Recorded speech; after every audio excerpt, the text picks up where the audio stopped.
I got stuck in the traffic loop.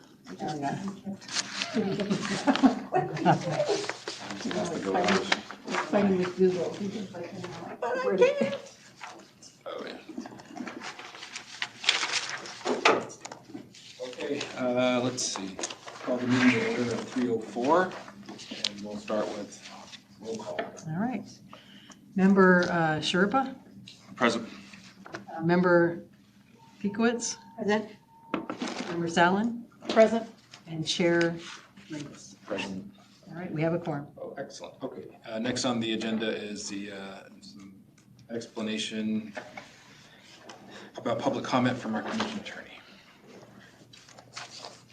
The section regarding comments on the agenda items, members of the public may speak for up to 2 minutes to comment on agenda items to be discussed. Comments must be related to the agenda item and the action being considered by the commission. General comments that go beyond the scope of the agenda item must be made in the citizen comment session at the end of the agenda. The city code requires speakers to present their comments in a respectful and courteous manner. Profane language, threats, or personal attacks on members of the public, council members, or staff are not allowed. A person who violates these rules will lose the opportunity to continue to speak.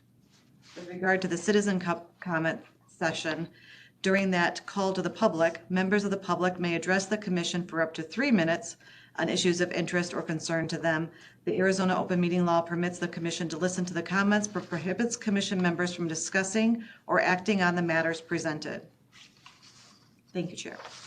Thank you. Okay, next on the agenda is item number 3, approval of the meeting minutes from December 19th, 2024. Is there a motion to approve the minutes as presented? Mr. Chairman, so moved. Is there a second? Second. Second. Okay, any discussion? Changes, suggestions? Okay, seeing none. All those in favor of the motion, please signify by saying aye. Aye. Any opposed, nay? Okay, the motion passes. We're on to item number 4, which is a call to the public. I don't see anybody listed in the call to the public. No one registered specifically for call to the public. We'll move on to item number 5, which is review of current complaints, discussion, and possible action on EC 21-02 and EC 22-01. And this, we do have Mr. Jeremy Thacker, and if needed, Mr. Aaron Duell. Thank you. Jeremy Thacker in the room? Would you like to come here? Wherever you're Fine, yeah, comfortable. I'm fine here. Again, without hearing any discussion or seeing any documents, it's impossible to offer much of a comment at this time.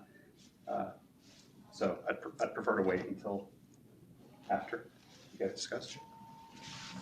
That sounds fine. We'll do that. If I forget someone. Okay. Okay, so is there any discussion on either 1 or 2 before we consider a motion to move into executive session?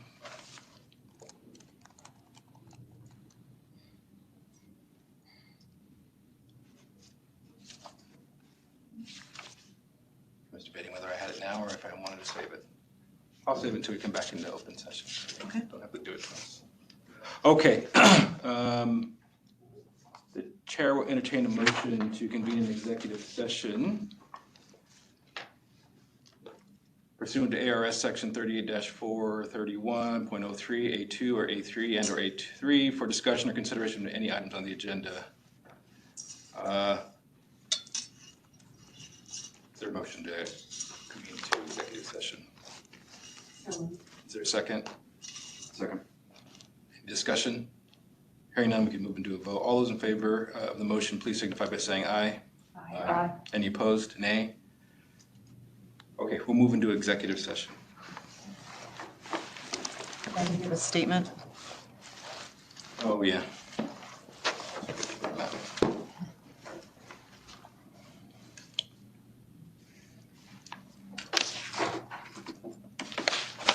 Well, the statement really is, unless you have business, basically anyone other than the commissioners.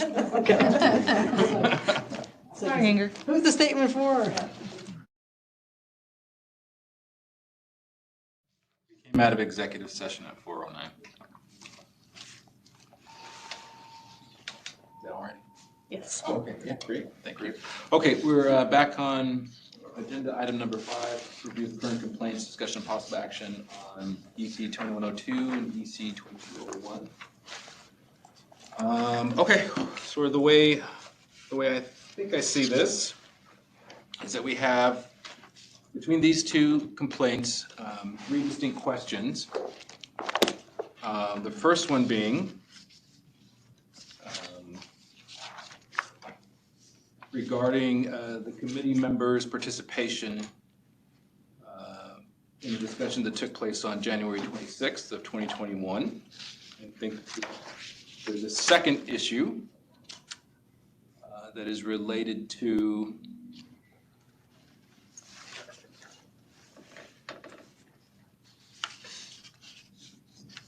participation in a pre-application screening on July 16th, 2021. And I think the third issue between these two complaints then is whether or not a conflict of interest was present during the planning committee's discussion on the 4-parcel zoning application on 23 August 2022. And with no objections from the commission, you might want to take those one at a time. And the chair will entertain a motion on issue number 1, if there is one. Mr. Chair, I would like to move as to issue number 1, and including both EC 21-02 and 22-01, to dismiss the allegation on the grounds that the committee member did not have a conflict of interest, nor did the committee member violate the ethics policy when he participated in the planning committee's vote, to approve the zoning application on January 26, 2021, because he did not have a substantial interest in the committee's decision at that point. Okay, there's a motion. Is there a second? Second. Okay. Motion and a second to dismiss complaints 21. I won't restate it completely because I'm going to ruin it. As to those, As to that, issue number 1. Issue number Okay, 1. thank you. Okay, to issue number 1, and we'll open the floor for discussion. On the motion to dismiss.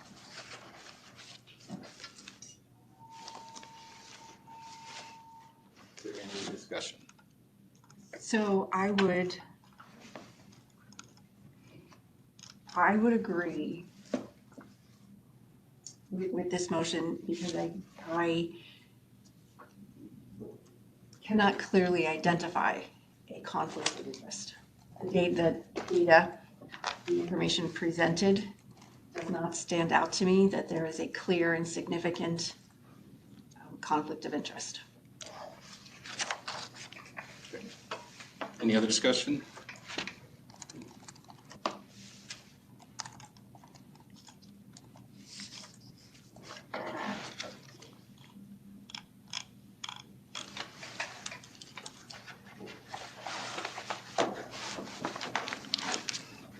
I have some, but I want to defer to my colleague first. Okay. Not that I mean that, but I'm facilitating the meeting, so I want to offer some deference to others to speak first. So here's sort of how I approach this. Just thinking through all the work products that have been produced, certainly the complaints, both of them in their entirety, a lot of thought and consideration. I think sort of unvarnished opinions and this has been one to really consider because I sort of like on this human level, speaking for me personally, I can see where I understand where I might want this commission member to disclose and maybe even refrain. It seems like to avoid the appearance of a potential conflict of interest is a place where we'd want to be to help instill public trust in the process. When I look at the ethics policy that the city has adopted, it is in its entirety about a paragraph that speaks broadly about high standards from public officials around truthfulness, integrity, fairness, and how they approach their roles as public servants, and the complying with all applicable laws. It doesn't speak specifically to this question at hand, but it does speak to having our public officials comply and with all applicable laws. And on the question of conflict of interest, then I don't have to guess what that means or how I, as a commission member, need to define or add context to what a conflict of interest is. There is actually a statute that's on the books that does that for me. I would argue the commission in thinking about then what do we need to consider in terms of what constitutes a conflict of interest from public officials.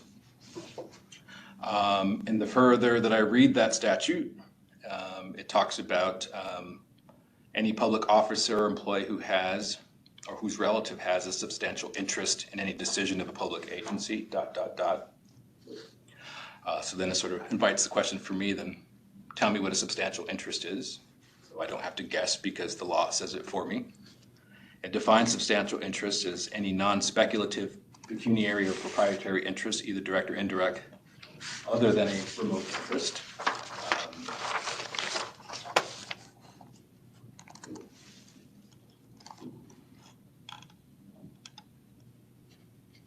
And so at least on this first question, it's, I guess, I meant as much on a, gosh, if I were in that same row, I might have leaned into disclosing and refraining from, as a matter of law, according to the conflict of interest statute, owning a property that's between another property to a property that's in consideration doesn't constitute a direct or pecuniary interest. It's actually sort of a more removed interest.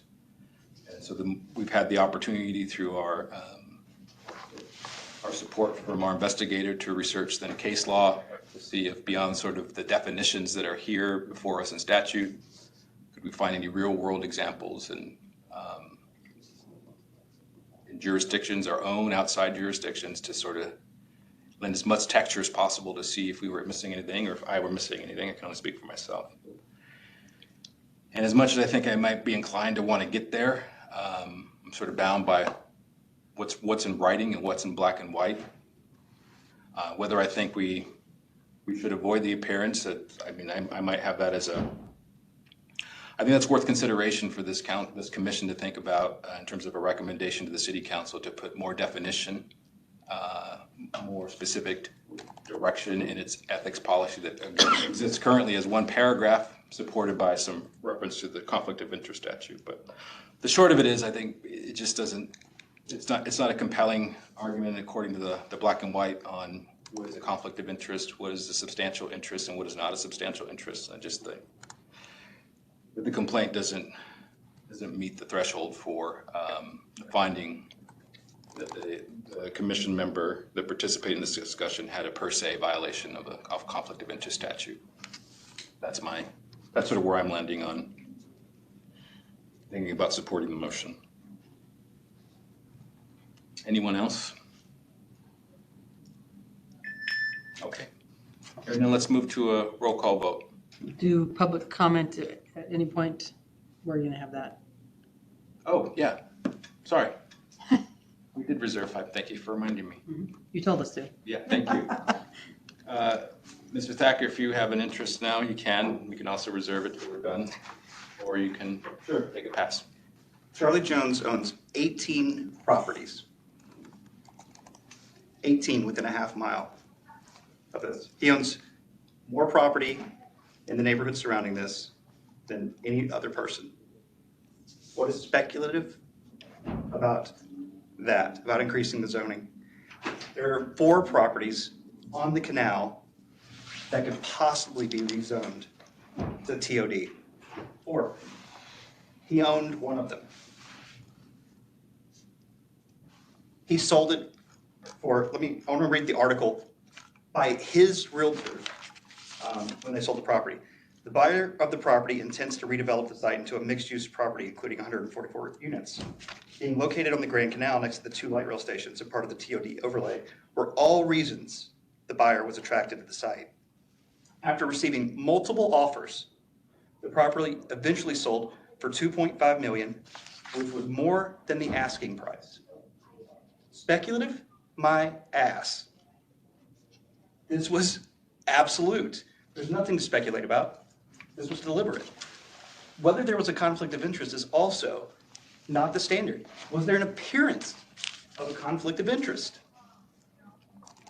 It appeared to be. And you have heard no one mention the ethics handbook, which the first example given in the conflict of interest is if you own a property in close proximity to the one you're making a decision on. It is literally the textbook.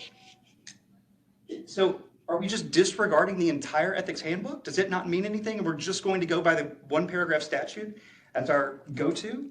And the examples given in the handbook are meaningless? Because if so, stop the charade of putting this up. And stop holding these meetings. Because you can't find one. You won't find a conflict of interest if this isn't one. A guy is selling a property for $2.5 million, which the value goes up if you get approved, if the entire zoning for the area gets upped, which is why they do it, by the way, which is why everyone appeals for zoning improvements. So the property values go up, even when they're not going to build on them yet. It's why they do it, so they can sell them. This is not speculative. This was a violation, as clear as day. He's the majority landowner around the site, not just including this one.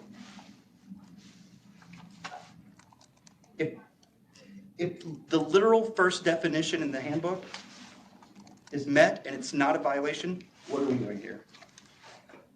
What are we doing here? Thank you, Mr. Thacker. And I would like to say, also bring up, at the last meeting you came back from executive session, and you said that no action would be taken. How was that decided? When did you deliberate and discuss that no action would be taken? Because you didn't do it publicly, as required by open meeting law. So you must have done it privately because no one objected.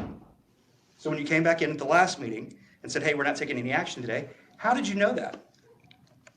Had it been discussed? Because that is not something that can be discussed in an executive session. It must be deliberated on publicly. So while I sat here for 2 hours last time, waiting on that part of the meeting, which would be public, it didn't occur because it took place illegally behind closed doors.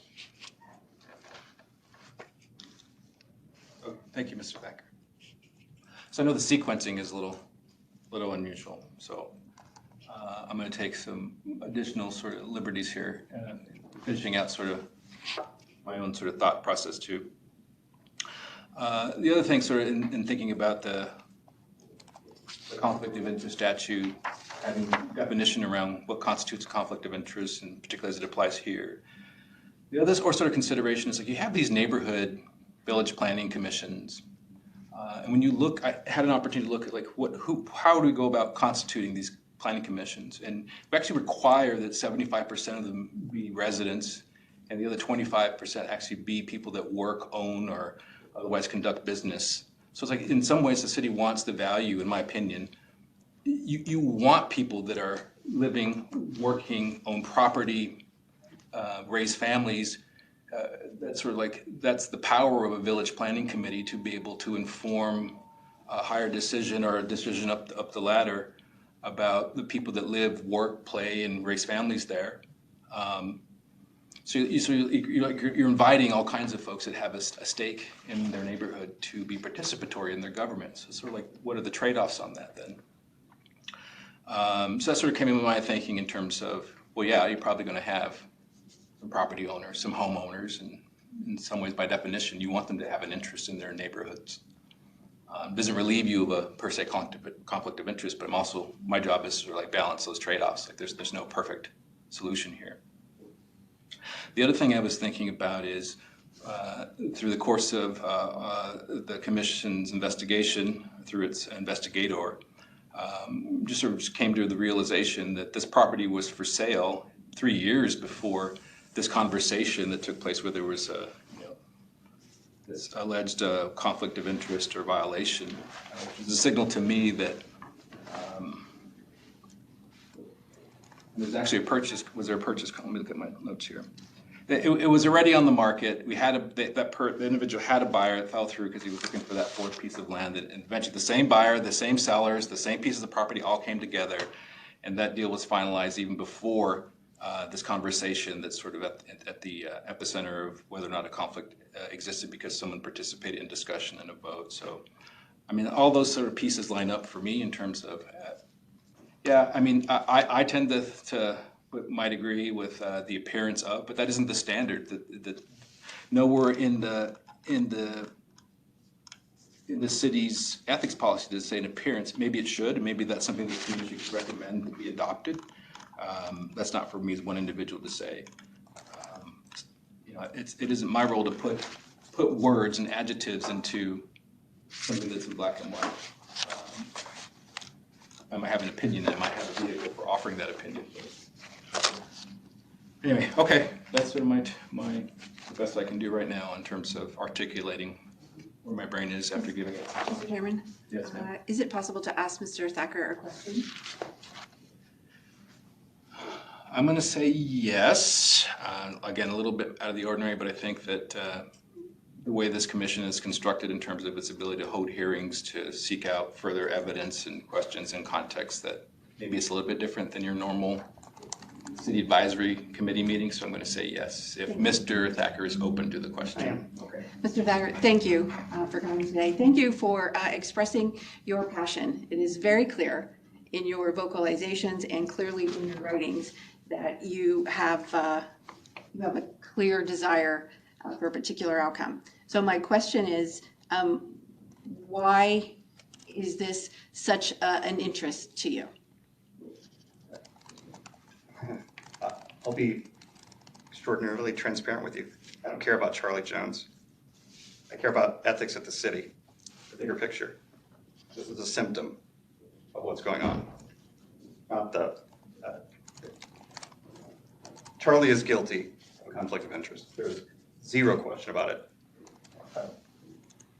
But the bigger picture to me is that this is happening all the time. We're the 5th or 6th largest city in the country. There's not been one ethics violation found guilty in a decade. How's that possible? How is that possible? Things need to change. This is a way to get there. But this particular one, I know, just a means to an end. Thank you for your honesty. Yeah. Thank you, Mr. Chairman. Thank you. Any other questions, discussion? Okay, then we can move to our vote. All right. Commission Member Sharipa, Dismiss. Commission Member Peakwitz, Dismiss. Vice Chair Salen, Yes, in favor of the motion to dismiss. and Chairman Labus. Yes. Okay, 4-0. Okay, the motion to dismiss on item number 1, issue number 1 is unanimously approved. Let's move on to issue number 2. The question at hand there was a conflict of interest, whether it existed on July 16, 21 on the pre-application screening request. Does anyone have a motion? Mr. Chairman, I'd like to make a motion on this as well. I move to dismiss the allegations on the grounds that the committee member did not have a conflict of interest on July 16, 2021, when the pre-application screening request regarding the 3 parcels was submitted to the City Planning and Permit Department, because he did not have a substantial interest in the city's Planning and Permit Department's decision. Is there a second? Second. Any discussion?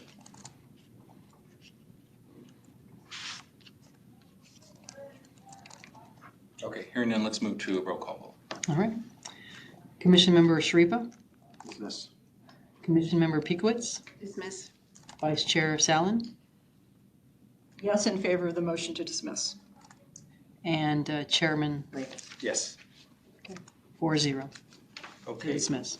With a vote 4-0, the motion unanimously carries to dismiss with regard to issue number 2, as we previously described. Let's move on to issue number 3, which was whether a conflict of interest existed or was present in the planning committee's discussion on the 4 parcel zoning application on August 23rd, 2022. Is there a motion? Mr. Chair, I'd like to move that to dismiss the allegation on the grounds that the committee member did not have a conflict of interest when he was present during the planning committee's discussion of the 4 parcels zoning application on August 23, 2022, because he did not have a substantial interest in the committee's decision. Is there a second? Second. Okay, it's been moved and seconded. Is there any discussion? Mr. Chairman, on this issue, the issue has to do with whether there was a redevelopment district and a redevelopment at that time, and as described under law. And my understanding is that there was no redevelopment district, no redevelopment plan that would apply. So if that is the allegation, then there's nothing that substantiates that. Yeah, yes, I would agree with that. I mean, in my mind, it was a misapplication of the statute to a particular question by the complainant. It's pretty clear on what it applies to a violation of a redevelopment project conflict of interest statute. It's sort of simple reading of it and an understanding of what this was and versus what a redevelopment project is as defined by the statute. This doesn't fit the bill, so to speak. It's sort of, again, it's just sort of a misapplication. I could see where one could get there in terms of if you don't have sort of a working understanding of these definitions, but it clearly doesn't fit, in my opinion. Any other discussion? Mr. Chairman, you said that in a much clearer way than I did in my explanation, so I fully endorse what you said. Any other discussion? Okay, hearing none, let's move to a roll call. All right. Commission Member Sharifa, Dismiss. Commission Member Peekowitz, Dismiss. Vice Chair Salen, Yes, in favor of the motion to dismiss. and Chairman Lavis. Yes. Okay, 4-0 as well to dismiss. Okay, so then I think in terms of like procedure, Beth, our commission attorney, I think what we're looking for then from you is to take this discussion, different part of the work product that's been produced in terms of advice. And let's see if we can come in for a landing on a final report that really works methodically through some of the points that are raised here, the specific, particularly like the 3 issues we've defined in our conversation should probably be articulated in a final report, that we took them as separate issues, sort of the genesis from the respective complaints. I, for one, would like to see sort of us to take some time and be deliberate in a report to spell out the conflict of interest statute, quote the statute, quote the definitions, and see if we can articulate our interpretation in terms of how it relates to the complaints as they were presented for us.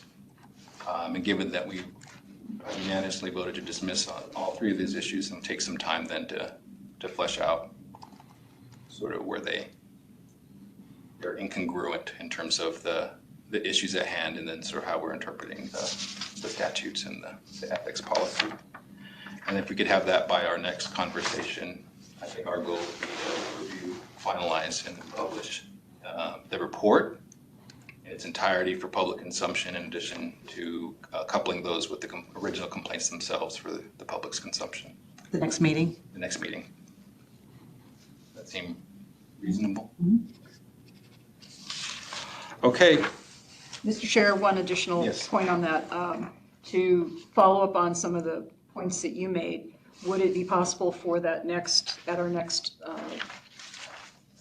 meeting to also include an agenda item following up on the issues of whether we should make recommendations, at least start the process Yes. of thinking about making recommendations to the council to flesh out the ethics policy? You tracking that? Yes. Okay. Plus, we have the recording. Oh, okay. And also, Beth, I think there are some in the respondents' material, the response to us there were some questions or some arguments made to why the commission ought to dismiss the complaints outright that related to being past the deadline, failure of the complainant to notarize and to sign a complaint. We discussed this, a few months back when we took the complaint originally, but it may be worth addressing. If there are no objections, I think it would be spelling out why what we sort of decided in conversations previously, just include them here, which is this idea that it would be unfair to the public because the rules that we adopted, or rather that the city council, that the city manager adopted in terms of how the commission governs itself, or that it applies to us, they were adopted after the original complaints by some magnitude of time, and then it just sort of seems fundamentally unfair to retroactively apply those. It may be worth just sort of capturing those in a final report, because some of us may be gone after a year or two, and it may be good to have that sort of record for.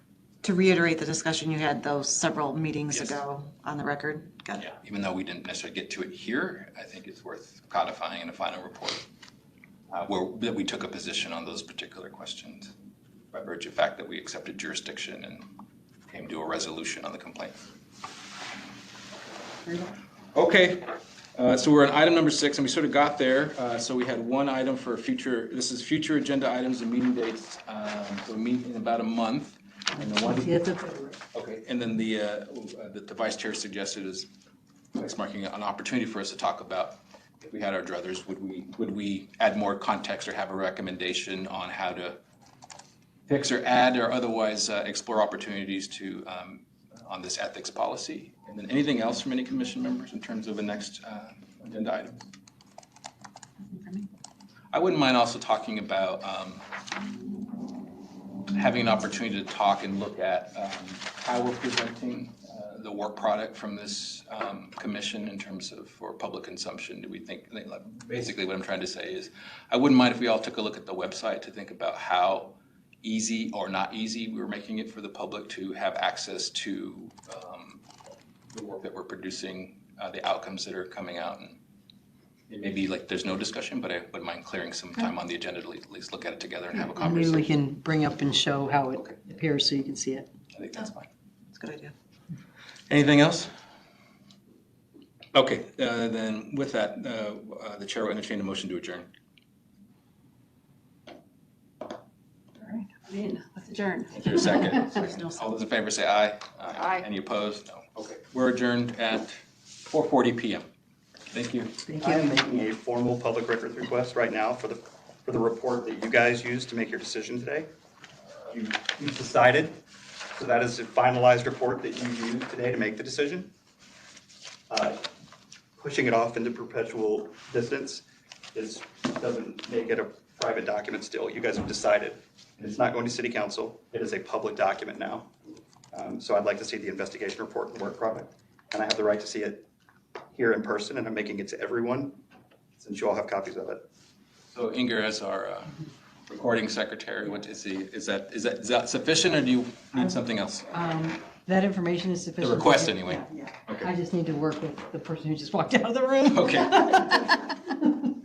But I'm looking to see it in person today, which I have the right to do. Oh, I don't think that's gonna happen, though, No, because it's no. work, it's, It's what? It's done. okay. You well, voted. I So appreciate you're your. denying my request on what statute, I'd like to know, just so we can be clear. So I guess I would say then, if we're not going to take the verbal request, then I would ask you to put it in writing. You have to take a verbal request. There's nothing that says I have to put it in I writing. think she's saying if you're not taking the verbal answer, you might as well put it in writing. No, I'm asking you. You have to deny my request in person. I'm asking for the statute that. The you're report hasn't denying it been on. written yet, has it? It's not finalized because I need their So you input. just made a decision on a non-finalized report?